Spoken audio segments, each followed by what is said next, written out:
C'est le troisième numéro du débat de Nana FM sur la 95.5. Mesdames et messieurs, bonjour et bienvenue.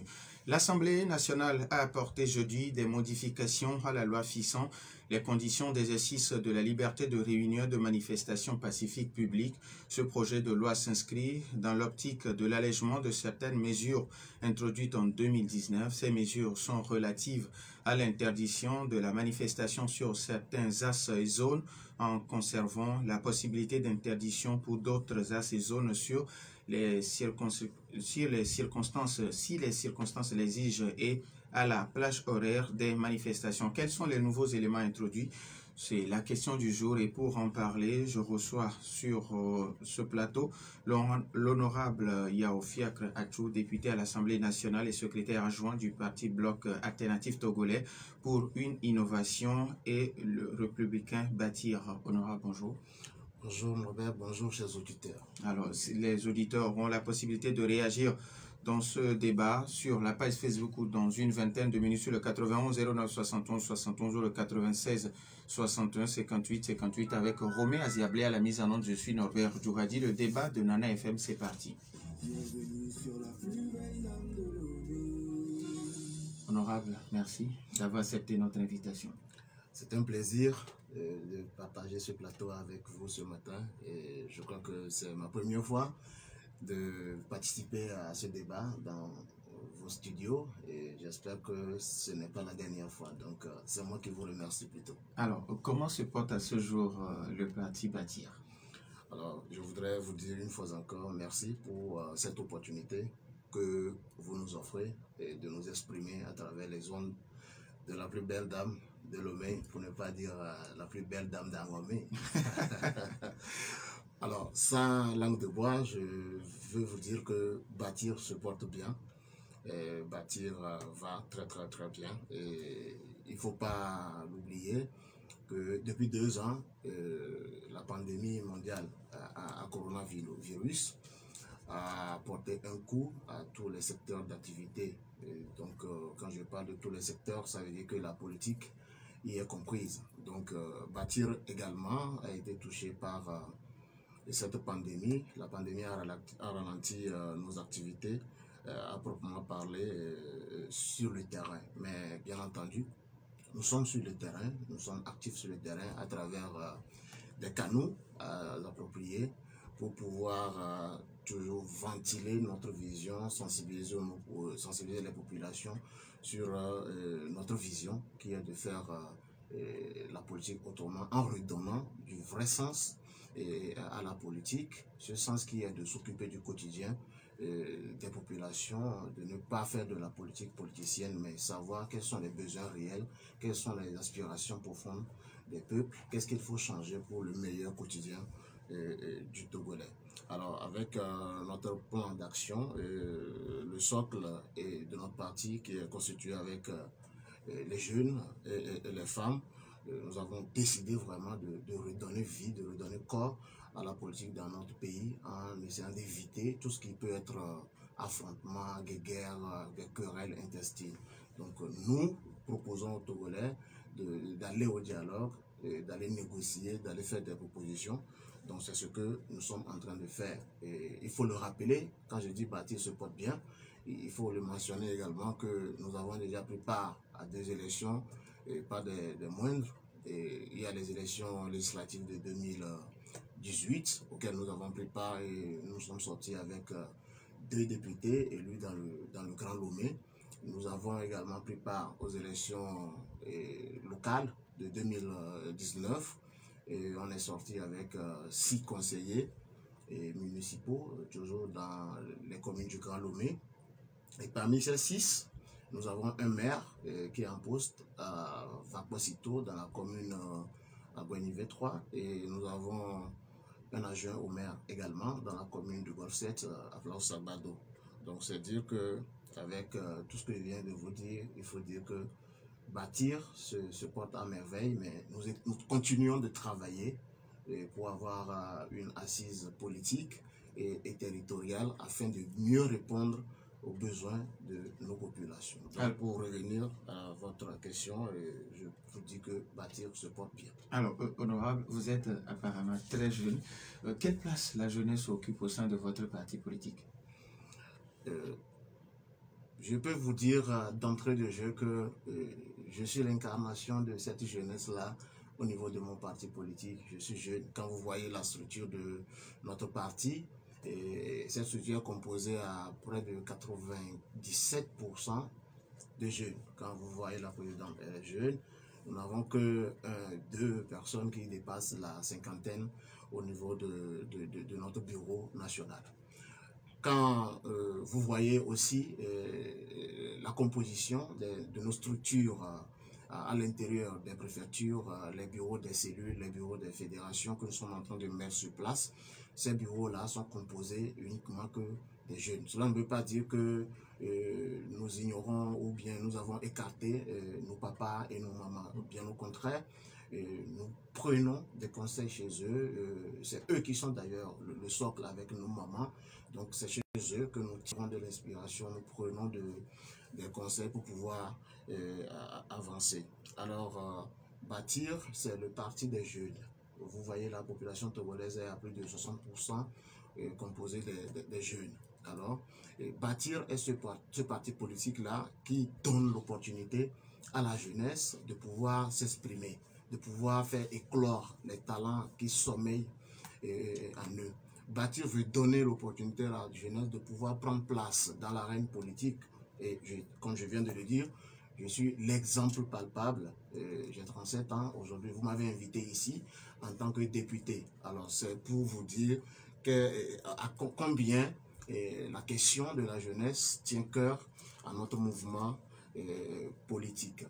Voilà, donc bâtir a accordé une place vraiment très importante à la jeunesse. Alors, depuis l'avènement de la COVID-19, vous avez mené pas mal d'activités. Quel bilan vous pouvez dresser de ces activités? C'est avec assez d'émotion que nous parlons tout le temps de cette question de la pandémie. Cette pandémie, comme je l'avais déjà mentionné plus haut, a fait beaucoup de mal à l'humanité. De par le monde, les secteurs, surtout économiques, ont reçu des camouflés. Et cela a agi énormément sur les économies des pays. Alors, au début de cette pandémie, on ne parlait pas de vaccination ni de médicaments. Et la seule chose qu'il fallait faire, c'était de respecter les mesures barrières pour pouvoir se protéger et protéger aussi ceux qui nous entourent. Alors, très vite, nous nous sommes jetés dans la bataille. Donc, notre parti politique a transformé la grande salle de spectacle du grand marché de Kakaveli, la salle de spectacle au niveau du hangar. Nous avons transformé cette salle-là en un atelier de couture. Cet atelier-là a employé une centaine de couturiers qui ont travaillé jour et nuit pour pouvoir sortir de cet atelier-là plus de 100 000 masques artisanaux. Alors, ces masques-là qui ont été produits, nous les avons distribués. Nous avons mis sur pied une équipe mobile qui a sillonné presque toutes les préfectures du Togo pour aller sensibiliser, non seulement de remettre les masques, mais aller sensibiliser sur les gestes barrières. Alors, c'est avec plaisir que beaucoup de ces populations nous ont accueillis. Il faut dire qu'au début, vous savez que beaucoup de personnes étaient encore dans le doute sur l'existence réelle de la maladie. Donc, cette mission au départ n'a pas été aisée, mais avec le temps, les messages sur les radios et les sorties du gouvernement, le message a commencé par donner des effets positifs. Alors, outre les masques, nous avons également fait fabriquer des dispositifs de lavage de mains que nous avons distribués. Et nous avons acheté des solutions hydroalcooliques. Nous avons également soutenu le 5 fautes. Nous l'avons remis entre-temps pour pouvoir les encourager sur le terrain parce qu'ils étaient en quelque sorte les soldats qui étaient au front. Donc nous leur avons remis aussi une enveloppe d'1 million dans le temps avec des masques aussi. Nous avons visité des garnisons, des commissariats, et des brigades de gendarmerie. Nous sommes allés dans les grands centres commerciaux. Il y a également eu des kits alimentaires que notre parti a donnés à des familles vulnérables pour pouvoir les soutenir en ces moments difficiles. Parce que en ce moment où nous étions déjà dans l'état d'urgence et certaines personnes n'arrivaient plus à aller au boulot, donc il fallait venir au secours de ces personnes-là. Donc aujourd'hui, nous avons le vaccin. Et nous sommes toujours sur le terrain et il y a eu une réticence dans les populations à pouvoir accepter qu'on leur inocule ce vaccin. Moi, j'ai été vacciné depuis, j'ai pris ma première dose en mars, le 18 mars précisément, et la deuxième dose en mai.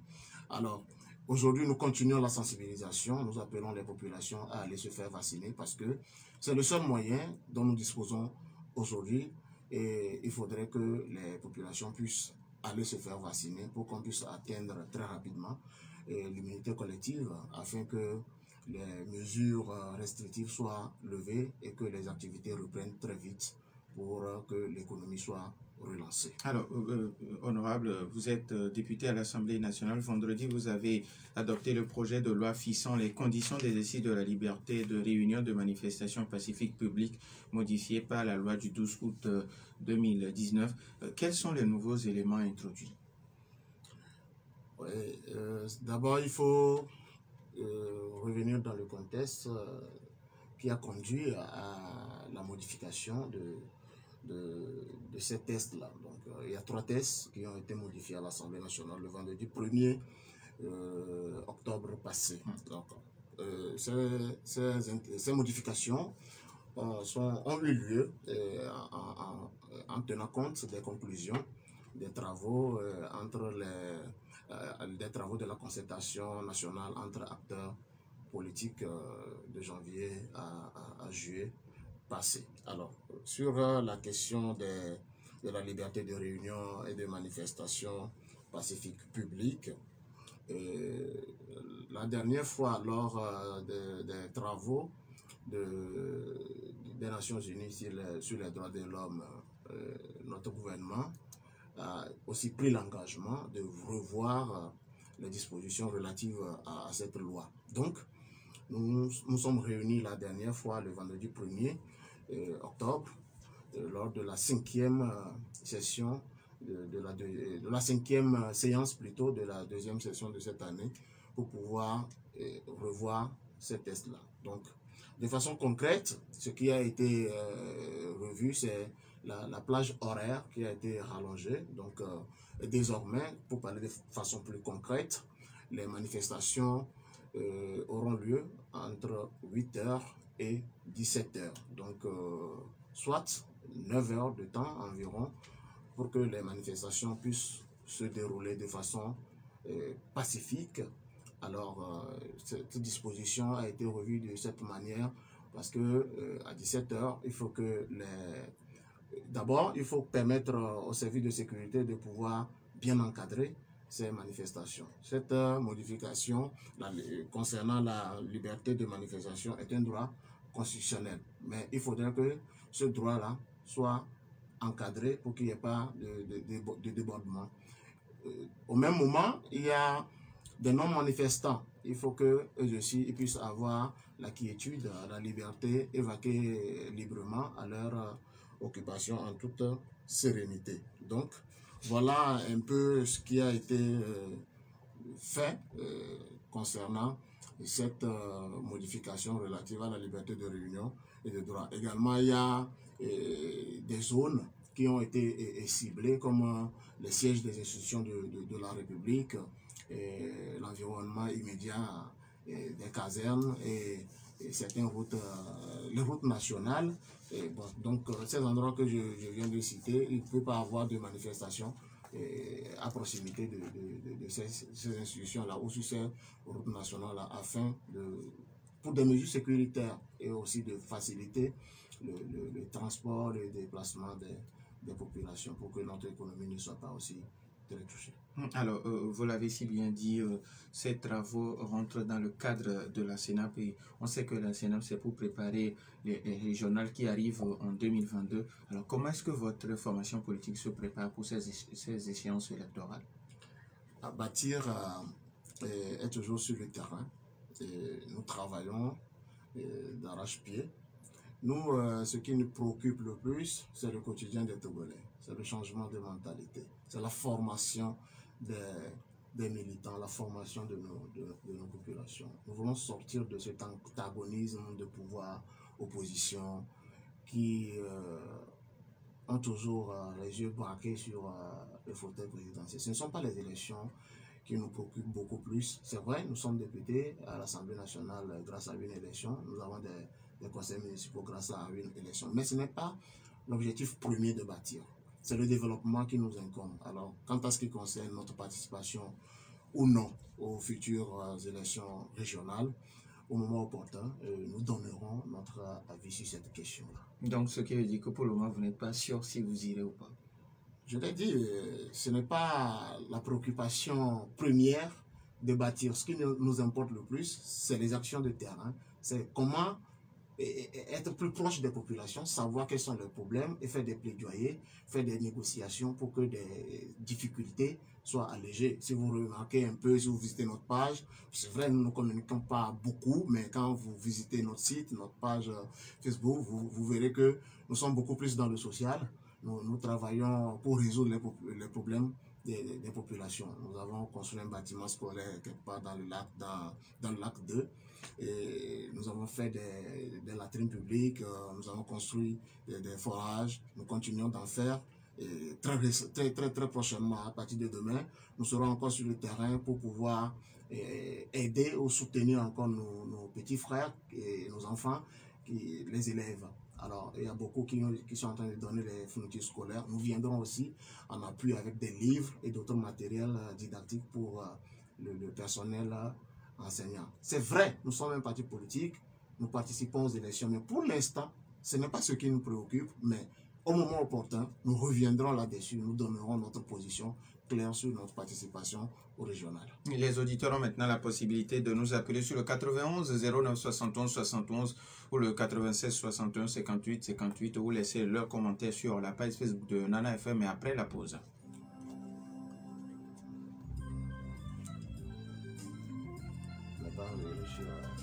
De la CENI et la code électorale autre. En quelques minutes seulement, fais-toi vacciner contre le coronavirus et protège les êtres qui te sont chers. C'est l'opportunité que nous avons de préserver notre économie, de nous retrouver, de chanter et de danser ensemble. Alors, réserve ta dose de vaccin aujourd'hui en faisant étoile 844 dièse. Des centaines de millions de personnes ont déjà avec la loi sur la décentralisation. Tu verras combien il est agréable de se sentir protégé. Pour plus d'informations sur les vaccins, adresse-toi au centre de santé le plus proche ou à une santé qualifiée. Respectons les gestes barrières. Depuis 10 ans, ISLA International Business School, premier institut supérieur anglophone au Togo, forme des étudiants pour leur employabilité. Des cours d'enseignement en anglais dans les filières digital marketing, management, data science, secrétariat bilingue, informatique et traduction, avec la possibilité de poursuivre des études dans des universités anglo-saxonnes. ISLA International Business School, c'est aussi des formations au développement personnel, à l'entrepreneuriat et à la combinaison de diplômes académiques, licence et master, à la certification professionnelle liée à chaque filière. Rentrée académique le 11 octobre 2021. Contact +228 92 87 18 18. info@islaeducation.com.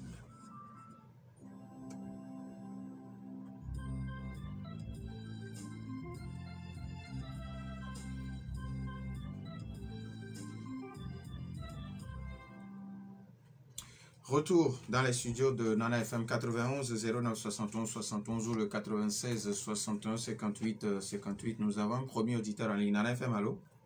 Oui. Allô? Pélé, bonjour. Bonjour. Allez-y. Bonjour. Bonjour, monsieur Pelé. Bon, d'abord, on demande les nouvelles rentrées dans cette loi. Bien. Si je comprends bien. Et je pense que vous parlez tout à l'heure de la manifestation que... Bon, ce que moi je voudrais dire, le peuple togolais, aujourd'hui, n'a plus besoin de manifester dans la rue avant de faire partie de ce régime. Nous sommes dans une résistance. Il n'y a plus question de marcher dans la rue partout, tout faire. Non. Lorsque la mobilité va sortir et que tout le monde va prendre sa décision, je le mets à 5 sera inondé. Donc on n'a plus besoin de cette loi à l'Assemblée avant de manifester, de chercher à savoir qui est l'adversaire de ce peuple. Le peuple même connaît son adversaire, c'est le PT et tous ceux qui sont entourés de lui à l'Assemblée là-bas. La deuxième question que je vais vous poser est très simple. Les députés ne sont pas là pour aller acheter des cachets et des choses à sa population. Les députés sont là pour aller voter des lois, pour construire des choses, des usines, des bonnes choses à la population pour gagner son gain propre. C'est pas tout ce que vous faites, vous avez de dire là, c'est-à-dire, vous êtes en train de violer la loi. Ça, c'est dans la Constitution. Ça, c'est l'achat de conscience. On n'a pas besoin à un député d'aller donner de l'argent, à aller construire des... Non. Ça, c'est achat de conscience. Merci. Merci à vous aussi. Pélé 91 09 71 71 ou le 96 61 58 58. Les auditeurs ont toujours la possibilité de nous appeler. Nous avons un autre auditeur en ligne. Nana FM, allô? Allô, bonjour. Monsieur Garo, comment allez-vous? Ça va très bien. Honorable, bonjour. Bonjour, monsieur Gado. Bon, je vous remercie beaucoup pour votre effort à propos de cette maladie coronavirus. Bon, voilà. Maintenant, vous utilisez des casques nez, etc., etc. C'est une bonne chose. Vous sensibilisez. Le Togolais est têtu. Malgré les sensibilisations là, pendant 2 ans là, ils n'ont rien fait. C'est quand on va lever le petit doigt à propos de la carte nationale. Bon, une fois, pour aller se faire la vous savez, il faut que vous mettiez la pression. Moi, je ne suis pas de l'Union, mais c'est l'économie du pays. Moi, je parle d'économie, je suis pas avec moi, mais l'économie, le gouvernement a le droit de tout faire pour que l'économie marche. Donc maintenant, dans toutes les rues, 104, vous restez chez vous à la maison. Merci. Merci à vous aussi, monsieur Garo. 91 09 71 71 ou le 96 61 58 58. Nana FM, allô? Oui, allô, bonjour. Bonjour, Massa. Bonjour à votre invité. Bonjour, Max. Bon, je suis un peu étonné du programme de votre invité, un député. Il dit qu'il faut sortir de l'antagonisme pouvoir opposition. Je me demande ce qu'il fait lui, excusez-moi, à l'Assemblée. Parce que quand on ne veut pas prendre le pouvoir, on ne devient pas député. Il faut qu'il se présente pour devenir maire. Et pour moi, manifester, c'est une démonstration collective publique. Maintenant, pour les manifestations, on conditionne les gens à aller se cacher dans un endroit pour manifester.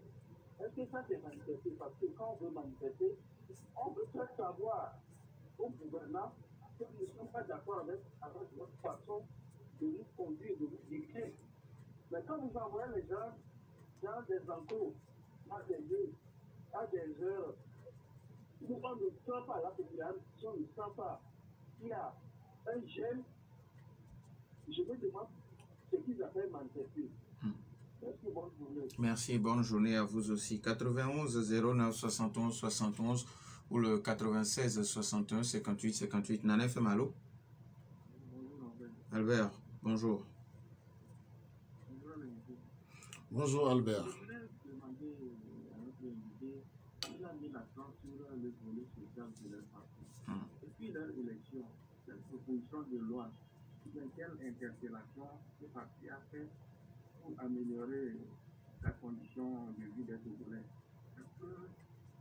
Bon, je sais qu'un parti politique, lui-même, il sait qu'un parti politique, c'est contrôler le pouvoir.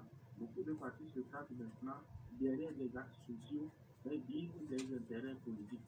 Donc, je voudrais savoir, depuis leur élection, quelle interpellation, quelle proposition de loi le parti a fait pour améliorer les conditions de vie des Togolais. Merci à vous aussi, Albert. 91 09 71 71 ou le 96 61 58 58. Ok, alors, honorable, vous avez suivi les auditeurs, Pelé, qui pensent qu'on n'a plus besoin de tests pour manifester, et puis bon, il dit que ce n'est pas à vous de faire des œuvres sociales sur le terrain. Merci à M. Pelé, merci à tous les auditeurs qui ont intervenu pour poser des questions et exprimer leur ressenti.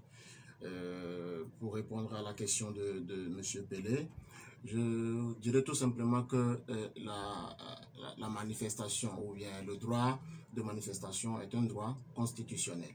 Mais ce droit doit être encadré par des garde-fous. Des dispositions doivent être prises pour pouvoir encadrer les manifestations. C'est dans cette logique-là que ces tests ont été votés ou ces dispositions ont été prises. C'est vrai, dans un pays, il faut manifester, mais il y a des gens qui ne manifestent pas. Alors, il faut prendre les dispositions pour que ceux qui ne veulent pas manifester puissent vaquer aussi librement à leurs occupations. Oui, également, ceux qui veulent manifester, il faut aussi leur assurer la sécurité. C'est très important. Aujourd'hui, nous sommes dans une situation où le terrorisme est en train de prendre de l'ampleur. Alors, on ne peut pas laisser les gens comme ça pour manifester. Les terroristes peuvent infiltrer les manifestants et semer du bordel. Aujourd'hui, nous ne pouvons pas se laisser comme ça pour que notre pays fasse les frais de ces méchantes personnes. Alors, il dit que ce n'est pas aux partis politiques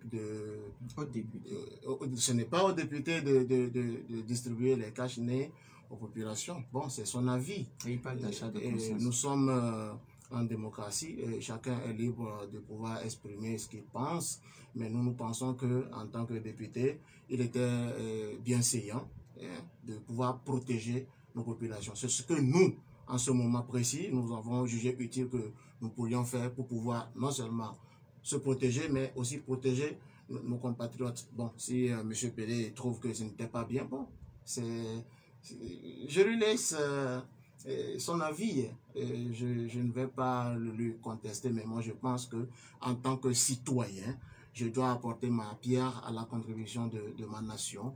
Je dois aider notre population à pouvoir se prémunir contre cette maladie-là qui était en train de faire des décès à grande échelle de par le monde. Monsieur Gado qui demande à sévir pour que les uns et les autres puissent respecter les mesures prises par le gouvernement pour stopper la maladie à coronavirus. Bon, c'est vrai que depuis qu'on a corsé les mesures, depuis que les restrictions ont refait surface, on a vu que les gens commençaient par aller se faire vacciner. C'est déplorable. C'est déplorable. Je crois qu'on ne devrait pas arriver là. Il faut beaucoup sensibiliser. Il faut mettre l'accent sur l'exhortation à aller se faire vacciner. Il ne faut pas qu'on attende qu'on vienne soulever le bâton ou qu'on cherche à nous faire peur comme les gens l'ont répété les semaines passées. Ce n'est pas bien. C'est pas bien pour nous-mêmes. Je pense que volontairement, il faut qu'on aille se faire vacciner. Parce que si on se vaccine aujourd'hui, ça nous permet d'éviter ou bien de faire la forme grave ou bien les formes graves de la maladie. Donc, je remercie à M. Gado pour son intervention. Mais je pense que nos populations, j'envoie vraiment un message à la population. Il ne faut pas qu'on attende que les mesures soient difficiles ou bien les temps soient difficiles avant qu'on accepte et respecter les consignes que le gouvernement est en train de donner. La santé n'a pas de prix et nous devons tous faire des efforts pour que on se protège et protéger aussi notre entourage. Mas qui pense que vous avez bien dit que votre lutte, c'est d'arriver à sortir de l'antagonisme, et il pense que quand on ne veut pas le pouvoir, on ne va pas à l'Assemblée nationale? Je dirais encore que c'est son avis à lui. Peut-être qu'il n'a pas bien compris mon intervention. Dans tout pays, il y a le pouvoir et l'opposition. C'est d'ailleurs la base de la démocratie. Vous voyez, notre pays a connu des acteurs politiques depuis 30 ans, qui sont les mêmes. Et rien n'a bougé sur le plan alternance, par exemple, je vais le dire comme ça. Et les gens ont fait de cette politique-là un métier, sans se soucier des difficultés des populations. Ils n'ont que les yeux rivés sur le fauteuil présidentiel. Bâtir ne veut pas rentrer dans ce jeu, c'est ce que je suis en train de dire. Nous voulons être cette troisième voie-là. Parce que depuis 30 ans, on a assisté à la même chose, ça n'a rien donné.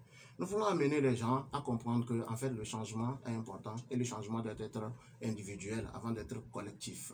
Nous ne disons pas que nous n'aspirons jamais à devenir, par exemple, le président de ce pays. Mais aujourd'hui, la situation qui a été créée par les 30 années de stagnation ne nous facilite pas la tâche. Alors, il faut éviter d'aller à l'affrontement, il faut aller à la négociation, il faut aller à des propositions. C'est d'ailleurs ce qui justifie, nous, notre présence à l'Assemblée nationale pour pouvoir prendre place là où les débats se font et donner nos idées, faire nos propositions. C'est ce que nous sommes en train de faire. Et nous ne disons pas que l'opposition ne doit pas exister. Mais nous voulons sortir de cet antagonisme-là parce que ça n'a absolument rien donné. Voilà. Donc aujourd'hui, nous sommes là. Et en tant que parti politique, c'est vrai, nous sommes beaucoup plus dans le social, mais nous sommes là pour aussi suivre l'action gouvernementale et le contrôler, donner nos avis là-dessus. Voilà. Et il est également revenu sur les lois portant sur les conditions d'exercice de la liberté de réunion, de manifestation pacifique publique. Il parle de quand vous envoyez les gens se cacher pour manifester, alors on manifeste pour que l'autorité comprenne qu'il y a un souci. Bon, on n'envoie pas les gens dans les enclos. Les manifestations ne sont pas interdites systématiquement. Il n'y a pas de lieu fixé pour les gens d'aller se faire...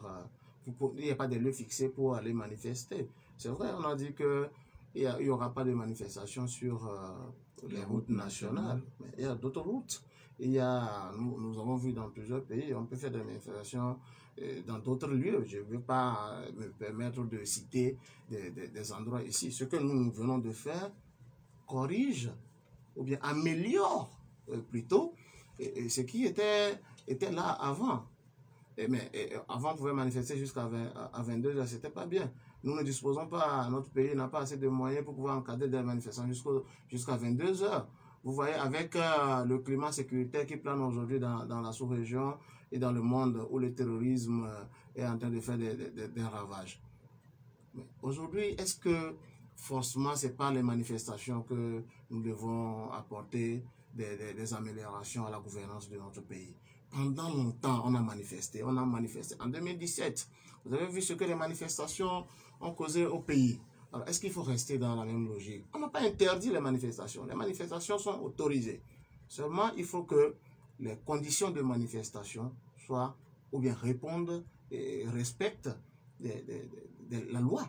C'est tout ce qu'on est en train de dire. On n'a pas obligé les gens à aller rester dans les enclos pour manifester. Aujourd'hui, avec les réseaux sociaux, les médias, vous pouvez manifester quelque part, mais ça va avoir écho. Donc, moi, au niveau de mon parti et moi, ne sommes pas pour tout ce qui conduit à l'affrontement. Parce que nous connaissons un peu comment les manifestations se passent dans notre pays ici.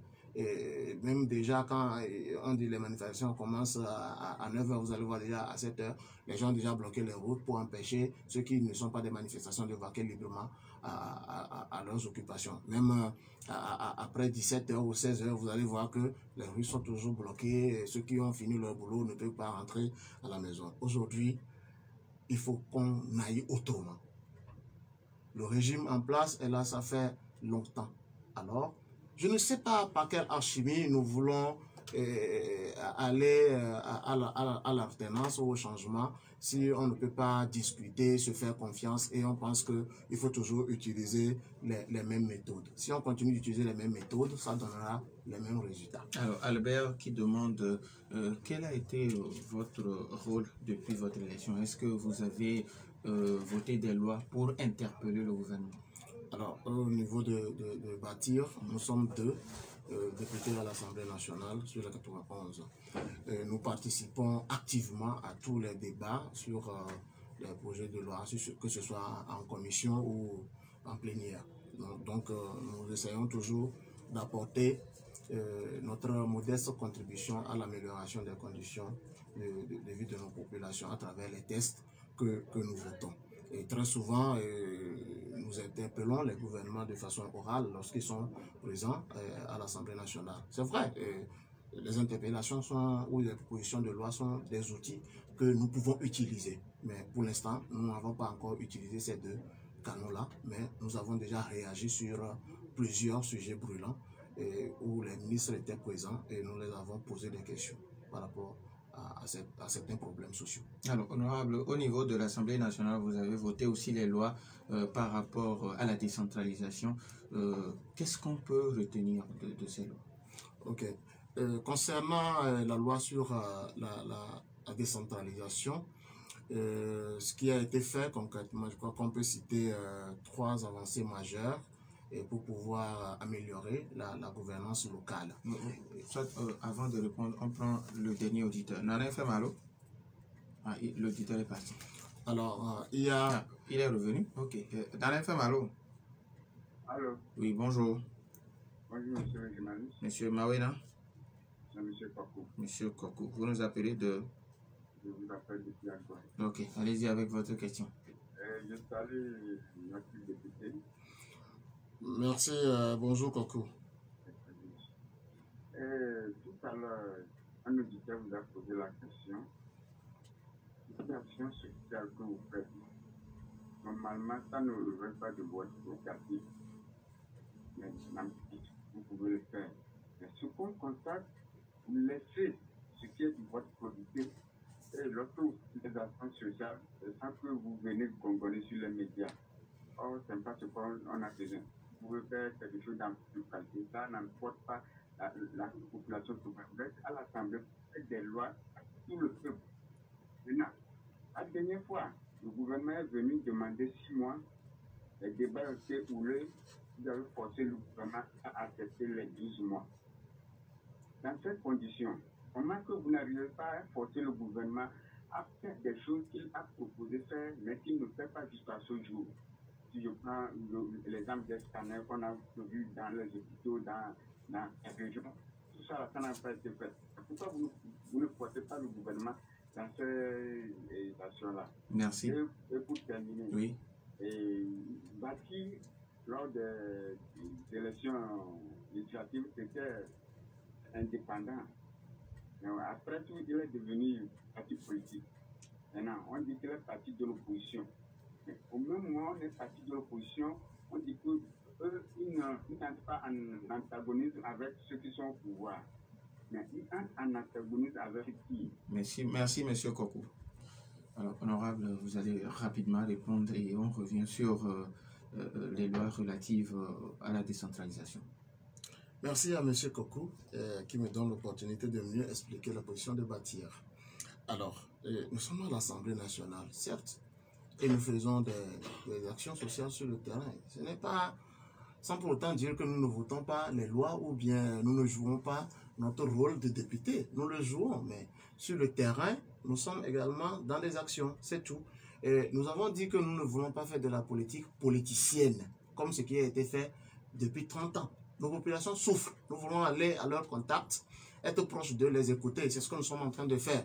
Ça ne nous empêche pas d'être à l'Assemblée nationale et de jouer notre rôle. Nous jouons pleinement notre rôle de député à l'Assemblée nationale. Il a demandé que la dernière fois, nous avons forcé le gouvernement à accepter les 12 mois au lieu de 6 mois.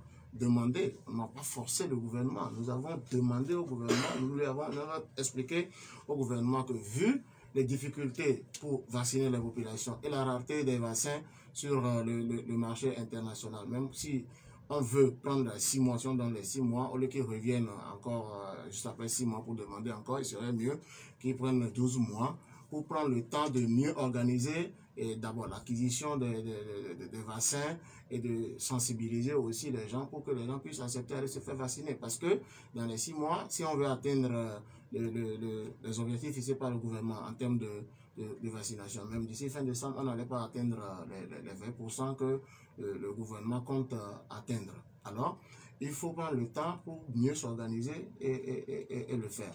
Mais il faut que nos compatriotes comprennent quelque chose. L'état d'urgence n'empêche pas les populations de travailler. Même s'il n'y avait pas d'état d'urgence décrété,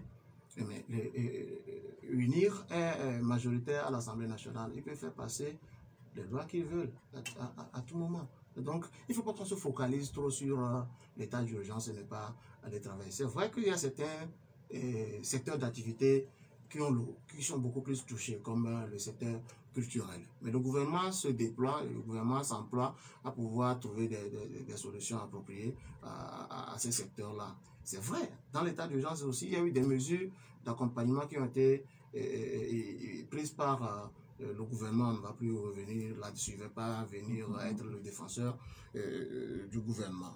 Il a parlé des scanners également, que pourquoi on n'oblige pas le gouvernement à acheter ces scanners.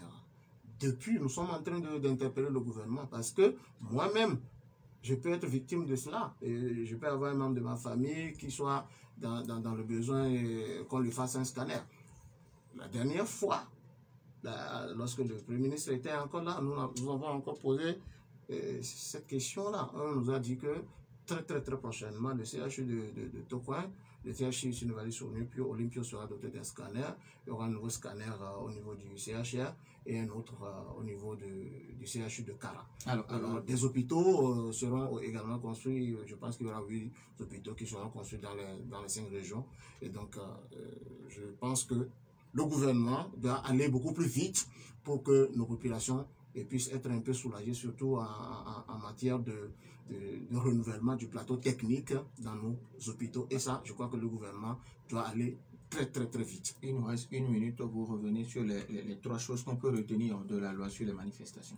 Oui, manifestation, on en a largement parlé et je crois que nous avons essayé de modifier aussi, nous avons modifié la loi sur la décentralisation où le nombre de conseillers régionaux a été revu à la hausse en tenant compte du nombre de communes par préfecture dans la région et cette modification a créé aussi des postes de vice-président. La modification a augmenté le nombre de vice-présidents dans l'exécutif des régions et enfin il y a une agence qui a été créée pour former les élus locaux pour pouvoir combler au déficit qu'on a observé depuis 2 ans dans la gestion des affaires locales. Et au niveau de la loi sur le code électoral, il y a le recensement par biométrie qui a été introduit. Il y a la CENI qui a aussi la composition de la CENI qui a été revue. Il faut désormais que la majorité ait 7 membres à la CENI. L'opposition dans son ensemble aura 5, dont 3 de l'opposition parlementaire et 2 de l'opposition extra-parlementaire, 2 de la société civile et un représentant de l'administration. Bâtir n'est pas un parti politique de l'opposition. Bâtir n'est pas aussi une aile marchande d'un autre parti politique que ce soit. Nous sommes une 3e voie qui propose le développement au pays au lieu de la politique politicienne. Merci à l'honorable Yao Fiacre Achou, député à l'Assemblée nationale et secrétaire adjoint du parti Bloc Alternatif Togolais pour une innovation républicaine. Merci à vous aussi pour votre fidélité d'écoute à Nana FM. Fin de ce débat, mis en onde par Romain Aziablé. Je suis Norbert Djouradi. Bonne suite de nos programmes.